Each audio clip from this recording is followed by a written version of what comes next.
Yes, today we will do the example of a bounded linear operator. Today we will do example of bounded linear operator. So, what is the example?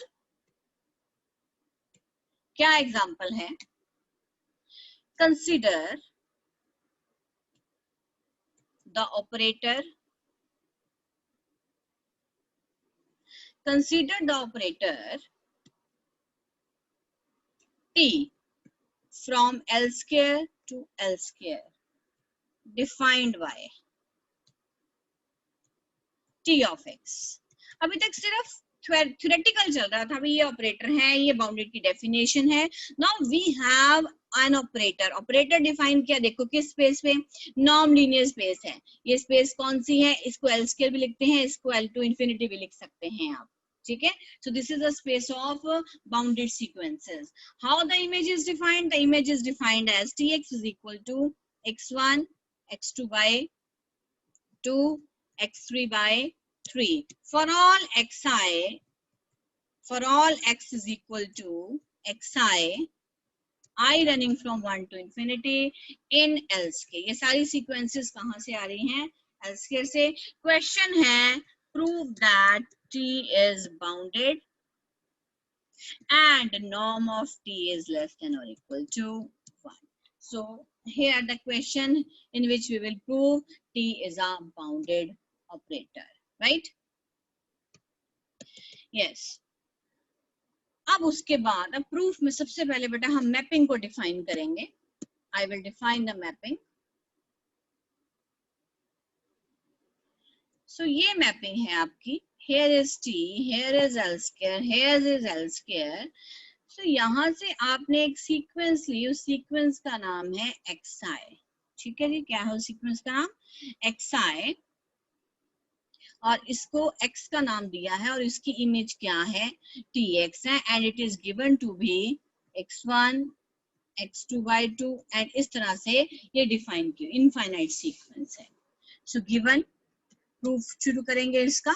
t from L to L square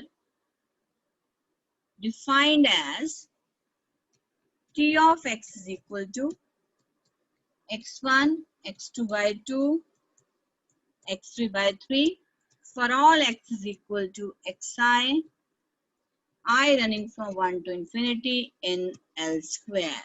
ठीक है जी. To prove t is a, दो चीजें हैं. t is a bounded linear operator.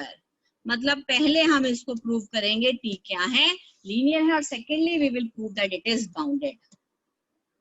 Number one heading, t is linear. So what to do with the linear? We will take any 2 points. Let x is equal to xi and y is equal to yi. I running from 1 to infinity, I running from 1 to infinity belongs to L2 and alpha, beta, b any scalars. So what we will do, we will consider t of alpha x plus beta y, right? So according to the definition, ये actually देखो ये क्या बनेगा, ये आपके पास बनेगा t of alpha x1 x2 x3 dash dash dash. ठीक है जी, plus beta y1 y2 y3 dash dash dash, right. उसके बाद in the book beta they have taken xi and eta, so for the sake of convenience I have taken y and yi. So this is equal to t of alpha x1 comma alpha x2 comma alpha x3 so on up to plus beta y1 beta y2 beta y3 dash dash dash, right? हाँ जी, अभी हम इनको इकट्ठा कर लेंगे. Alpha x1 plus beta y1 एक इकट्ठा हो गया, alpha x2 plus beta y2 एक हो गया. इस तरह से बेटा आपके पास सारे एलिमेंट्स सीक्वेंस के क्रिएट हो जाएंगे. अब डेफिनेशन क्या कहती है? डेफिनेशन ये कहती है कि अगर आपका यहाँ पे x1 x2 x3 था तो आपके पास क्या आ रहा है, इसकी इमेज क्या आ रही है? x1 पहला एज इट इज, दूसरा 2 से डिवाइडेड, तीसरा 3 से डिवाइडेड। उसी तरह हम इमेज को लिखेंगे alpha x1 plus beta y1 alpha x2 plus beta y2 divided by 2। ठीक है जी। फिर हम लिखेंगे alpha x3 plus beta y3 divided by 3। इस तरह से ये चलता जाएगा। सो नाउ जैसे हमने यहां से इसको यहाँ इकट्ठा किया, अब हम यहाँ से इसको सेपरेट करेंगे। So this is equal to, so this is alpha x1 plus beta y1 alpha x2 by 2 plus beta y2 by 2 alpha x3 by 3 plus beta y3 by 3, right? इस तरह से चलता जाएगा। So this is equal to what to do with, अब हम इनको अलग अलग करेंगे। अल्फा x1 सारे अल्फाज इकट्ठे कर लेंगे, alpha x2 by 2 so on up to this plus beta y1 beta y2 by 2 beta y3 by 3 dash dash dash. So ये इसमें से अल्फा बाहर आ जाएगा, this is x1 x2 by 2 x3 by 3 dash dash dash. यहाँ से beta आ जाएगा y1 y2 dash dash dash by 2 by 3 y3 by 3। ठीक है जी। सो therefore this is alpha, and what is that? That is the image of t of x, and वो क्या था? That is the image of t of y. Therefore t of alpha x plus beta y is equal to alpha of tx plus beta of ty. Hence t is a linear operator. Hence t is a linear operator on L square. Now the second part, t is a bounded linear operator. Bounded का मतलब मुझे ये prove करना है norm of t x is less than और equal to something. यहाँ पे norm of x और यहाँ पे के, मुझे यहाँ तक पहुंचना, मुझे के ढूंढना है यहाँ। So let us consider norm of t x two. आपको पता है norm of t x two का क्या मतलब है? नॉर्म ऑफ एक्स क्या होता है? Summation i running from 1 to infinity xi mod square whole raised to power 1/2, ये होता है।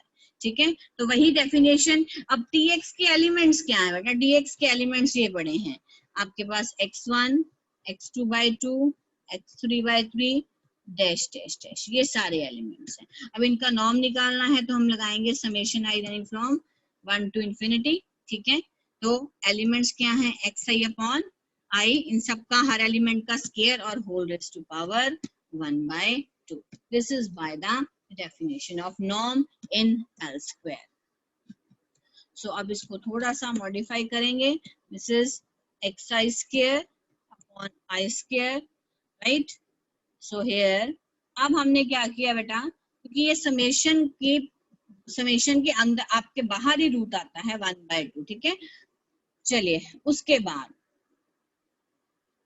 बाद क्या करना है? हमने बड़ा ध्यान से देखना है कि यहाँ पे हर एलिमेंट जो है, अब इसमें अब मैं अगला एलिमेंट लिख रही हूँ summation i running from 1 to infinity xi square. ठीक है जी, मैंने अब ध्यान से देखेंगे आप लोग कि मैंने यहाँ पे इस वाले स्टेप में से आई स्क्वायर था, यहाँ मैंने छोड़ दिया और मैंने यहाँ क्या लगा दिया? लेस देन और इक्वल। इसका मतलब इन दोनों का जो रिलेशन है आपस में क्या है? लेस देन और इक्वल। क्यों? क्योंकि आपको पता है कि i जो है, i इज ग्रेटर देन और इक्वल टू 1, क्योंकि i एक नेचुरल नंबर है, i एक से बड़ा है। तो इसका मतलब 1/i क्या होगा? लेस देन और इक्वल टू 1। इसका मतलब xi upon i is less than और इक्वल टू xi। तो देखिए अब इसकी जगह पे मैंने ये xi फिट किया और रिलेशन क्या आ रहा है? लेस देन और इक्वल टू। और ये किसका नॉर्म है? ये बेटा x का नॉर्म है। This is the norm of x2. So what you have proved? You have proved that norm of tx2 is less than or equal to, आपका k क्या है यहाँ पे बेटा? k, what k you have found? That is 1. So therefore for all x belongs to L square, therefore t is bounded on square, right? So in this is number 1. Let us take the supremum. Taking supremum on both sides.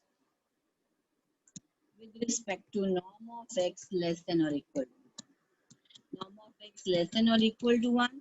This is norm of tx2. This is less than or equal to supremum norm of x2.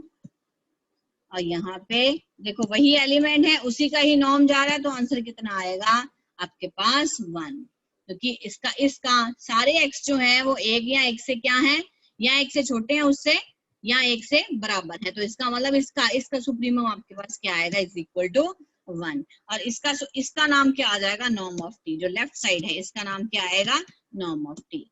So therefore norm of t is less than or equal to 1. Hence proved. Hence